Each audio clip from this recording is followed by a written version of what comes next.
Esta es la voz experta.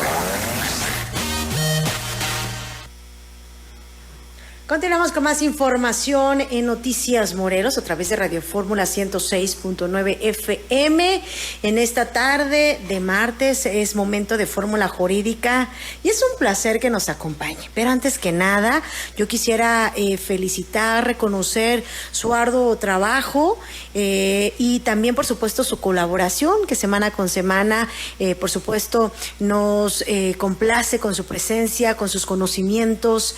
El maestro Omar Alexandro López Ortiz, quien nos acompaña, y bueno, recientemente fue el Día del Abogado. Muchísimas felicidades, maestro, porque es maestro en Derecho y precisamente pues anduvo festejando la semana pasada, según que estaba enfermo, pero se me hace que anduvo con el festejo previo, ¿verdad?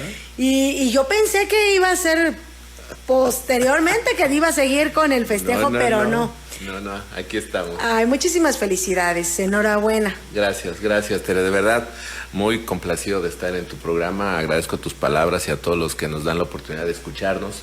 Sin duda, la celebración del Día del Abogado, pues es un día importante, que todavía tenemos muchas cosas como por hacer, como abogados, como sociedad civil organizada, y bueno, pues mientras aportaremos un granito de arena en este gran programa, Tere. Ay, no, muchísimas gracias y nuevamente muchísimas felicidades. Gracias. Y bueno, en esta tarde vamos a hablar de 3 temas que tienen que están más o menos relacionados. Claro. Pero uno de ellos es la violencia vicaria. Sí. ¿Qué es la violencia vicaria o a qué le podríamos llamar que se pudiera estar registrando este tipo de violencias? Pues mira, Tere, la vez pasada hablamos de los derechos que han adquirido las personas que forman parte de la comunidad LGBTIQ+, ¿sí? Y evidentemente nos quedamos pues prácticamente con la intención de saber porque existen violencias en personas heterosexuales, ¿sí? Y que evidentemente en personas del mismo sexo también genera esta circunstancia. La violencia de género se puede presentar de manera física, psicológica, sexual e institucional, y tiene como objetivo dañar a la víctima, en muchos casos incluso utilizando, Tere, a los propios hijos o seres queridos para lograr esto último. Se le reconoce o se le conoce como violencia vicaria. Entonces, considerada la expresión más cruel de la violencia de género, la violencia vicaria no solo tiene como víctima a la mujer, sino también y principalmente son víctimas las hijas y los hijos, Tere. ¿Cómo identificar la violencia vicaria, Tere? Pues existen señales de alarma que pueden evidenciar que una persona ejerce este tipo de violencia de género hacia su pareja o expareja. Entre las más comunes destacan las que a continuación voy a mencionar, Tere, pero dejar muy claro que la violencia vicaria prácticamente se da hacia la mujer, ¿sí? Pareja, cónyuge o excónyuge. Normalmente es hacia la mujer. Bien dicen, antes de que nos diga cómo se puede identificar, que se conoce a la pareja o al esposo o a la esposa en los juzgados. Claro, en los trámites de divorcio o separación, ¿no?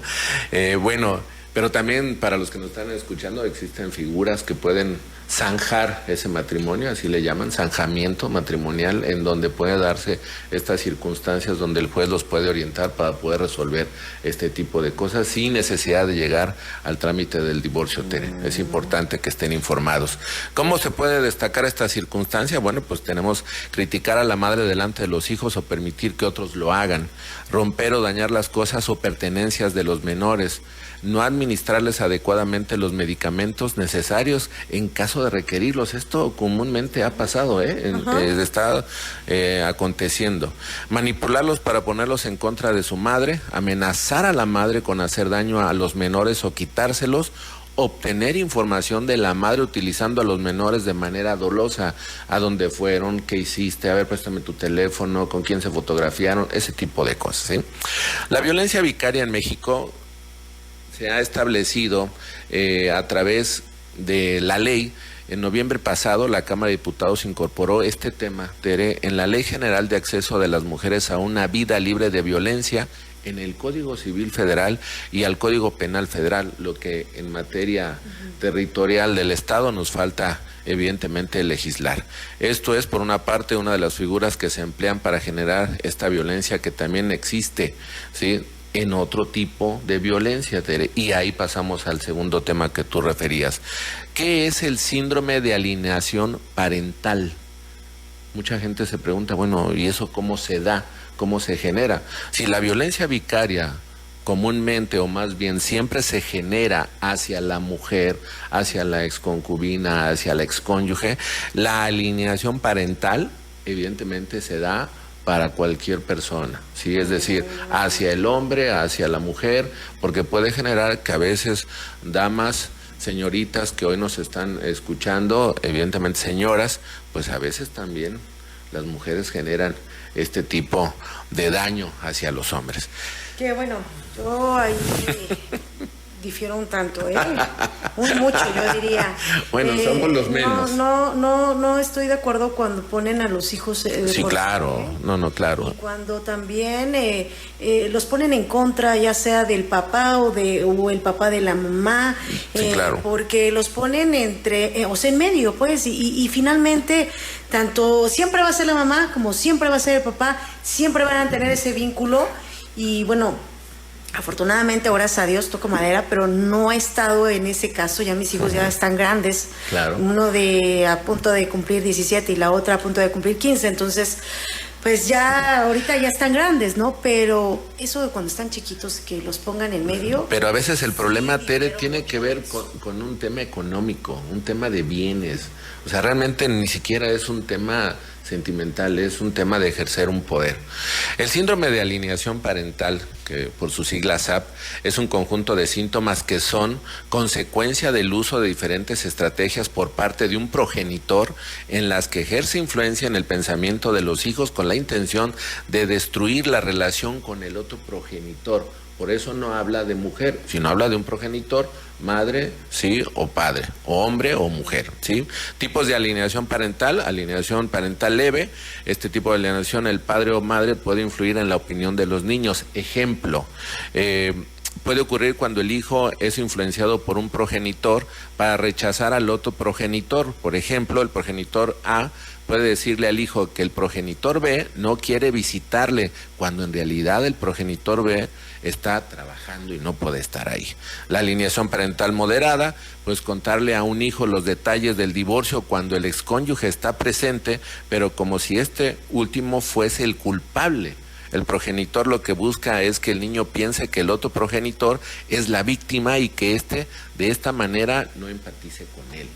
Y bueno, la alienación parental severa, pues es cuando prácticamente el padre o la madre le dice, esta persona no te da lo necesario en la pensión alimenticia porque tiene otras mujeres, porque tiene otros hombres, porque se va de fiesta, porque se compra ropa.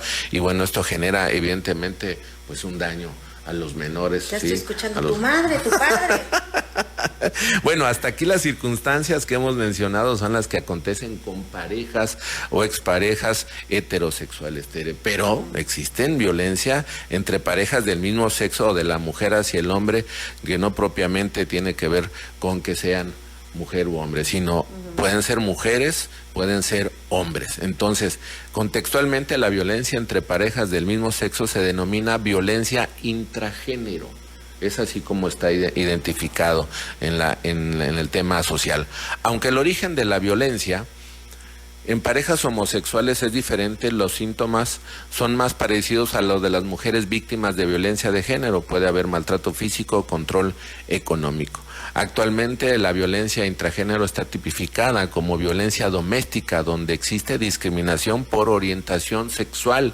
Así pues, legislativamente hablando, Tere, la violencia intragénero se sitúa dentro del marco legal, pues, de esta violencia doméstica. Entonces, puede ocurrir que entre mujeres y entre hombres, evidentemente, generan esta circunstancia como pues una violencia doméstica. ¿Y cómo se les define a estas familias? Pues son familias homoparentales que se integran por dos personas del mismo sexo que constituyen un núcleo familiar formal, tienen capacidad de apoyarse y evidentemente engendrar, adoptar, educar y convivir con hijos reconocidos tales por el Estado y la sociedad ¿Qué es lo que nos toca a nosotros seguir trabajando como sociedad? Pues respetar. Podemos no estar de acuerdo moralmente, algunos, otros sí, pero lo que nos queda a nosotros es respetar a las personas simplemente porque son personas, Tere. Así es, y son pocas las parejas que de verdad conozco, que tal vez se llevan bien y que uno habla bien de como papá entregado, como mamá entregada, que no existe este tipo de conflictos en donde pues los hijos los ponen de por medio, ¿no? De claro, con quién fuiste, claro. qué hiciste, qué te compraron, con quién te llevó, o cosas así, ¿no? Este cuestionamiento que suelen hacer y que bueno, yo pues sí difiero mucho de eso y es mejor llevar la fiesta en paz. ¿Por qué? Por los hijos. Claro, eso es lo más importante. Eso es lo más importante. Respeto. Y existen lugares de servicios que pueden ser atendidos y que, bueno, solamente necesitan acudir para que puedan recibir toda la asesoría Que necesaria. hay unos que se quieren pasar de vivos y se dan a la fuga sin pagar pensión alimenticia.